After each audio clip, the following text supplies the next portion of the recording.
Angel ministries അവതരിപ്പിക്കുന്നു ജീവമാർഗം. സർവലോകവും നേടിയാലും സമ്പത്ത് കുന്നുപോൽ കൂട്ടിയാലും ജുർമിക്കും ലോകത്തിൽ വാഴും. ജീവമാർഗം പ്രോഗ്രാമിലേക്ക് ഏവർക്കും സ്വാഗതം. ഇന്ന് നമ്മോട് ദൈവവചനത്തിൽ നിന്ന് സംസാരിക്കുന്നത് ബ്രദർ ഐപ്പ് ചെറിയാൻ, ബാംഗ്ലൂർ. പ്രാർത്ഥനയോടെ ഈ സന്ദേശം ശ്രവിച്ചാലും. സംഖ്യാപുസ്തകം 20-ാം അധ്യായത്തിൽ ഇസ്രായേൽ മക്കൾ കാദേശിലാണ്. അവിടെ വെള്ളമില്ല. ചരിത്രം ആവർത്തിക്കുന്നു എന്ന് വേണമെങ്കിൽ പറയാം. മിസ്രൈമിൽ നിന്ന് അവർ പുറത്തു വന്നു. ചെങ്കടൽ കടന്നു കഴിഞ്ഞ് ഉടനെ അവർക്ക് വെള്ളമില്ലായിരുന്നു. പിന്നെ വെള്ളം ദൈവം കൊടുത്തു. പക്ഷേ അതിനു മുമ്പ് അവർ കലഹിച്ചു, ദൈവത്തോട് പിറുപിറുത്തു. ഇതൊക്കെ നമുക്കറിയാം. 37 വർഷം കഴിഞ്ഞ് അവരുടെ അടുത്ത തലമുറ, അവരുടെ മക്കൾ അത് തന്നെ ചെയ്യുന്നു.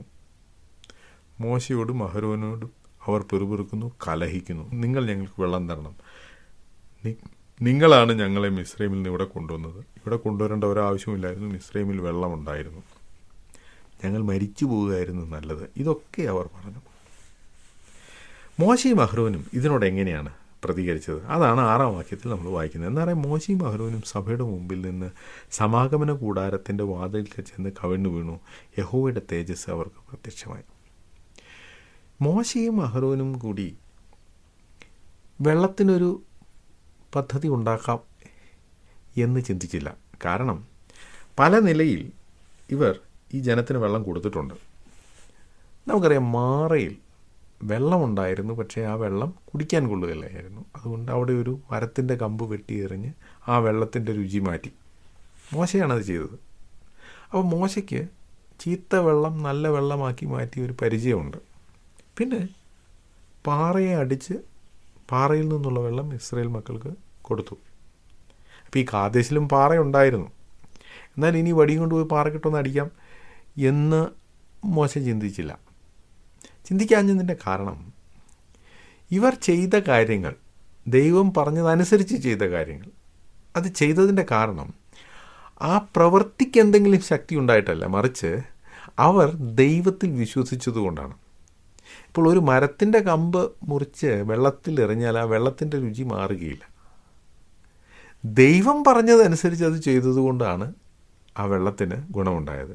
അവിടെ ദൈവം പറഞ്ഞത് വിശ്വസിക്കുവാനുള്ള ആ വിശ്വാസം, അതിനാണ് പ്രാധാന്യം. പാറയെ ആരെങ്കിലും ഒരു വടിയെടുത്തടിച്ചാൽ വെള്ളം ഉണ്ടാവുകയില്ല. എന്നാൽ ദൈവം പറഞ്ഞതനുസരിച്ച് മോശ പാറയെ അടിച്ചപ്പോൾ പാറയിൽ നിന്ന് വെള്ളം പുറപ്പെട്ടു. അപ്പോൾ മോശ അതനുസരിച്ചത് ദൈവത്തിലുള്ള വിശ്വാസം കൊണ്ടാണ്. അപ്പോൾ ദൈവത്തിലുള്ള വിശ്വാസമുള്ള ആളുകൾ വീര്യം പ്രവർത്തിക്കും. പക്ഷേ അതേ കാര്യം വീണ്ടും ചെയ്താൽ സംഭവിക്കണമെന്നില്ല. ഞാൻ പറഞ്ഞു മനസ്സിലായോ? നിങ്ങളെ നടത്തിയവരുടെ ജീവാവസാനമോർത്ത് അവരുടെ വിശ്വാസം അനുകരിക്കുക എന്നാണ് എബ്രായ ലേഖനത്തിൽ നമ്മൾ വായിക്കുന്നത്. നമ്മെ നടത്തിയ നേതാക്കന്മാരായിരുന്ന പല ആളുകളും പല കാര്യങ്ങളും ചെയ്തിട്ടുണ്ട്. അതൊക്കെ നിങ്ങൾ അനുകരിക്കാനല്ല പറഞ്ഞിരിക്കുന്നത്. അവർ ചെയ്തതുപോലെ നിങ്ങൾ ചെയ്യണം എന്നല്ല പറഞ്ഞിരിക്കുന്നത്. മറിച്ച് അവരുടെ വിശ്വാസം അനുകരിക്കണം. അവരുടെ വിശ്വാസം എന്ന് പറഞ്ഞാൽ ദൈവം അവരോട് ആ സമയത്ത് എന്തു പറഞ്ഞോ അതവർ അനുസരിച്ചു. അതുപോലെ ആത്മാവിൻ്റെ നിയന്ത്രണത്തിൽ ജീവിക്കുന്ന ആളുകളോട് ഇന്ന് ദൈവം എന്തു പറയുന്നോ അതനുസരിക്കാനുള്ള മനസ്സും ധൈര്യവും ഇന്നുണ്ടായിരിക്കണം. അല്ലാതെ അന്ന് അവർ എന്തു ചെയ്തു, അല്ലെങ്കിൽ നമ്മുടെ ജീവിതത്തിൽ തന്നെ ദൈവം ചില കാര്യങ്ങൾ ചെയ്തിട്ടുണ്ട്, അതുകൊണ്ട് ഇനിയൊരു പ്രശ്നം ഉണ്ടാകുമ്പോൾ അതേ ഫോർമുല യൂസ് ചെയ്യാം എന്നല്ല കരുതേണ്ടത്. മറിച്ച് ദൈവത്തോട് ചോദിക്കുക, ഇപ്പോൾ ഞങ്ങൾ എന്ത് ചെയ്യണം? ഞങ്ങൾ ഇതിനു മുമ്പ് പല പ്രാവശ്യം വെള്ളം കൊടുത്തിട്ടുള്ളത്, ഞങ്ങൾക്കത് സാധിക്കും എന്ന് മോശയും അഹ്റോനും പറഞ്ഞില്ല. മറിച്ച് അവർ സമാഗമന കൂടാരത്തിൻ്റെ വാതിക്കൽ ചെന്ന് കവിണ്ണു വീണു. ഞങ്ങളെക്കൊണ്ട് വെള്ളം കൊടുക്കാൻ സാധിക്കില്ല, ദൈവമേ അവിടുന്ന് സഹായിക്കണം എന്ന് പറഞ്ഞു. ദൈവത്തിൻ്റെ തേജസ് അവർക്ക് പ്രത്യക്ഷനായി. യഹോവ മോശയോട്, നിന്റെ വടിയെടുത്ത് നീയും സഹോദരനായ അഹ്റോനും സഭയെ വിളിച്ചു കൂട്ടി അവർ കാണുകെ പാറയോട് കൽപ്പിക്കാം. ഇവിടെ ഞാൻ പറഞ്ഞല്ലോ, പണ്ട് ചെയ്ത കാര്യം അനുകരിക്കുന്നതിന് പകരം ഇവർ ദൈവത്തോട് ചോദിക്കാൻ പോയി. അത് വളരെ ശ്ലാഘനീയമായ ഒരു കാര്യമാണ്. അതാണ് നമ്മളും ചെയ്യേണ്ടത്. ഞാൻ ഈ പ്രശ്നത്തിന് മുമ്പ് പരിഹാരം ഉണ്ടാക്കിയിട്ടുണ്ട്, അതുകൊണ്ട് എന്നെക്കൊണ്ട് ഇത് സാധിക്കുമെന്ന് ചിന്തിക്കാതെ ദൈവമേ ഇപ്പോൾ ഞാൻ എന്ത് ചെയ്യണമെന്ന് ദൈവത്തോട് ചോദിക്കുക, ദൈവം പറഞ്ഞത് അനുസരിക്കുക.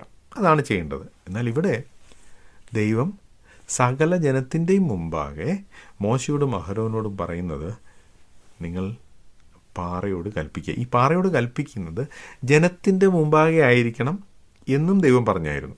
എന്നാൽ അത് വെള്ളം തരും. പാറയിൽ നിന്ന് അവർക്ക് വെള്ളം പുറപ്പെടുവിച്ച് ജനത്തിനും അവരുടെ കന്നുകാലികൾക്കും കുടിപ്പാൻ കൊടുക്കണമെന്നും അരുളി ചെയ്തു. ഇതാണ് ദൈവം പറഞ്ഞത്. തന്നോട് കൽപ്പിച്ചതുപോലെ മോശ യഹോവയുടെ സന്നിധിയിൽ നിന്ന് വടിയെടുത്തു. മോശയും അഹരോനും പാറയുടെ അടുക്കൽ സഭയെ വിളിച്ചു കൂട്ടി അവരോട്, 10-ാം വാക്യം, മത്സരികളെ കേൾപ്പിൻ, ഈ പാറയിൽ നിന്ന് ഞങ്ങൾ നിങ്ങൾക്ക് വേണ്ടി വെള്ളം പുറപ്പെടുവിക്കുമോ എന്ന് പറഞ്ഞു. മോശ കൈ ഉയർത്തി വടി കൊണ്ട് പാറയെ 2 പ്രാവശ്യം അടിച്ചു. വളരെ വെള്ളം പുറപ്പെട്ടു. ജനവും അവരുടെ കന്നുകാലികളും കുടിച്ചു. ഇവിടെ മോശ കോപിച്ചു. അതുകൊണ്ടാണ് അവരെ, മത്സരികളെ കേൾപ്പിൻ, ഈ പാറയിൽ നിന്ന് ഞങ്ങൾ നിങ്ങൾക്ക് വേണ്ടി വെള്ളം പുറപ്പെടുവിക്കുമോ. ദൈവം ഇവിടെ കോപിച്ചതായോ ജനത്തെ മത്സരികളെന്ന് വിളിച്ചതായോ നാം വായിക്കുന്നില്ല. അത് ചെയ്തത് മോശയാണ്. ദൈവം കോപിച്ചില്ല, പക്ഷേ ദൈവത്തിന് വേണ്ടി സംസാരിച്ച മോശ കോപിച്ചു. ദൈവം അവരെ മത്സരികളെന്ന് വിളിച്ചില്ല, പക്ഷേ ദൈവത്തിന് വേണ്ടി സംസാരിച്ച മോശ അവരെ മത്സരികളെന്ന് വിളിച്ചു. ഇവിടെ നമ്മൾ ശ്രദ്ധിക്കേണ്ട ഒരു കാര്യം, ദൈവവചനം പറയുന്ന ആളുകൾ ദൈവം പറയുന്നത് പറഞ്ഞാൽ മതി, അതിനോട് കൂട്ടണ്ട. ദൈവം അവരോട് കോപിച്ചില്ല, അതുകൊണ്ട് മോശ അവരോട് കോപിക്കേണ്ട കാര്യം ഉണ്ടായിരുന്നില്ല. ഒരു പക്ഷേ താൻ കോപിച്ചതുകൊണ്ടും താൻ വൈകാരികമായി കുറച്ച് ഡിസ്റ്റർബ്ഡ് ആയിരുന്നതുകൊണ്ടും ആയിരിക്കാം ദൈവം പറഞ്ഞ കാര്യം മോശ വേണ്ട വിധം ശ്രദ്ധിച്ചില്ല. ദൈവം മോശയോട് പറഞ്ഞത്, നീ ആ പാറയോട് കൽപ്പിക്കുക എന്നാണ്, വടിയും കൊണ്ടുപോയി പാറയോട് കൽപ്പിക്കുക. പക്ഷെ മോശ വിചാരിച്ചു, വടി എന്ന് പറഞ്ഞപ്പോൾ പണ്ട് ചെയ്ത കാര്യം, പണ്ട് വടി കൊണ്ട് അടിക്കുകയായിരുന്നല്ലോ, അതുപോലെ ഈ പ്രാവശ്യവും അടിക്കാമെന്ന് തീരുമാനിച്ചു. മോശ അടിച്ചു. വെള്ളം പുറപ്പെട്ടു. ജനവും അവരുടെ കന്നുകാലികളും കുടിച്ചു. ദൈവം ജനത്തിന് വെള്ളം കൊടുത്തു. പക്ഷേ ഇവിടെ മോശയാണ് ഒരു മിസ്റ്റേക്ക് കാണിച്ചത്. മോശയാണ് ഒരു തെറ്റ് ചെയ്തത്. ആ കാര്യം പിന്നീട് ദൈവം പറയുകയാണ് 12-ാം വാക്യത്തിൽ, പിന്നെ യഹോവ മോശയോടും അഹരോനോടും, നിങ്ങൾ ഇസ്രായേൽ മക്കൾ കാണുക എന്നെ ശുദ്ധീകരിപ്പാൻ തക്കോണം എന്നെ വിശ്വസിക്കാതിരുന്നത് കൊണ്ട് നിങ്ങൾ ഈ സഭയെ ഞാൻ അവർക്ക് കൊടുത്തിരിക്കുന്ന ദേശത്തേക്ക് കൊണ്ടുപോവുകയില്ല എന്നരുളി ചെയ്തു. ഒരു ചെറിയ അനുസരണക്കേട്. ദൈവം അടിക്കാൻ പറഞ്ഞില്ല, കൽപ്പിക്കാനാണ് പറഞ്ഞത്. മോശ കൽപ്പിക്കുന്നതിന് പകരം പാറയെ അടിച്ചു. ഈ അനുസരണക്കേടിൻ്റെ കാരണം എന്താണ് എന്ന് ദൈവം പറയുന്നുണ്ട്. 12-ാം വാക്യം ശ്രദ്ധിക്കുക. നിങ്ങൾ ഇസ്രായേൽ മക്കൾ കാണുക എന്നെ ശുദ്ധീകരിക്കാൻ തക്കവണ്ണം എന്നെ വിശ്വസിക്കാതിരുന്നത് കൊണ്ട് നിങ്ങൾ ഈ സഭയെ ഞാൻ അവർക്ക് കൊടുത്തിരിക്കുന്ന ദേശത്തേക്ക് കൊണ്ടുപോകില്ല. അപ്പോൾ ദൈവത്തെ അനുസരിക്കാതിരിക്കുക എന്ന് പറഞ്ഞാൽ എന്താണ് അതിൻ്റെ അർത്ഥം? ദൈവത്തെ വിശ്വസിക്കാതിരിക്കുക എന്നാണ്. പല ആളുകളും എനിക്ക് ദൈവത്തിൽ വലിയ വിശ്വാസമാണെന്നാണ് പറയുന്നത്, ഞാൻ ദൈവവിശ്വാസിയാണെന്നാണ് പറയുന്നത്, എനിക്ക് എൻ്റെ വിശ്വാസ ജീവിതം എന്നൊക്കെയാണ് ആളുകൾ പറയുന്നത്. പക്ഷേ അനുസരണമില്ലെങ്കിൽ വിശ്വാസം ഇല്ല. വിശ്വസിക്കുന്നുവെങ്കിൽ നിങ്ങൾ അനുസരിക്കും. അതാണ് വിശ്വാസത്തിൻ്റെ തെളിവ്. ഇവിടെ ദൈവം പറയുന്നത്, ഞാൻ പറഞ്ഞത് നീ അനുസരിച്ചില്ല, അതിൻ്റെ കാരണം ഞാൻ പറഞ്ഞത് നീ വിശ്വസിച്ചില്ല. അപ്പോൾ വിശ്വാസം എന്ന് പറഞ്ഞാൽ മനുഷ്യദൃഷ്ടിയിൽ, മറ്റുള്ളവരുടെ ദൃഷ്ടിയിൽ അനുസരണമാണ്. വിശ്വസിച്ചോ ഇല്ലയോ എന്ന് മറ്റുള്ളവർക്ക് കാണാൻ കഴിയുന്നത് നമ്മൾ അനുസരിക്കുമ്പോഴാണ്. മോശ ഒരു അനുസരണക്കേട് കാണിച്ചു. ഇനി മോശ ചെയ്ത ഈ ചെറിയ അനുസരണക്കേടിന് ഇത്ര വലിയ ഒരു ശിക്ഷ കൊടുക്കണമായിരുന്നോ? നമുക്കങ്ങനെയൊക്കെ തോന്നുമെങ്കിലും ദൈവം അത് വളരെ സീരിയസ് ആയിട്ടാണ് എടുത്തത്. നേതൃസ്ഥാനത്തുള്ളവരുടെ തെറ്റുകൾ ദൈവം വളരെ ഗൗരവമായിട്ടെടുക്കും. അതിൻ്റെ ഒരു കാരണം, നേതൃസ്ഥാനത്തുള്ള ആളുകളെ പലരും മാതൃകയാക്കും.